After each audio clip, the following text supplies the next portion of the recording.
कराची के इलाके उस्मानिया कॉलोनी में सुई सदरन गैस की टीम ने गैस चोरी के खिलाफ कार्रवाई करते हुए हैंडीक्राफ्ट की फैक्ट्री के मालिक को गिरफ्तार कर लिया।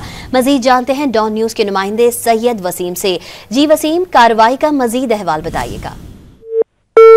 सैयद वसीम से दोबारा राब्ता करने की कोशिश करेंगे, आपको अपडेट करें। कराची के इलाके उस्मानिया कॉलोनी में सुई सदरन गैस की टीम ने गैस चोरी के खिलाफ कार्रवाई करते हुए हैंडीक्राफ्ट की फैक्ट्री के मालिक को गिरफ्तार कर लिया है। मजीद जानेंगे, सैयद वसीम हमारे साथ मौजूद हैं। जी सैयद वसीम, अपडेट कीजिएगा। जी बिल्कुल, सुई सदरन गैस ने चोरों के खिलाफ कार्रवाई का सिलसिला तेज कर दिया है। कराची में गैस चोरी के खिलाफ जो है वो कार्रवाई की गई है। हैंडीक्राफ्ट की फैक्ट्री पर छापामार कार्रवाई में फैक्ट्री मालिक को गिरफ्तार किया गया है। फैक्ट्री मालिक मोहम्मद नासिर कंपनी की मेन लाइन में बराह रास्त गैस चोरी में मुलव्वस था। अपडेट कर रहे थे सैयद वसीम, बहुत शुक्रिया आपका।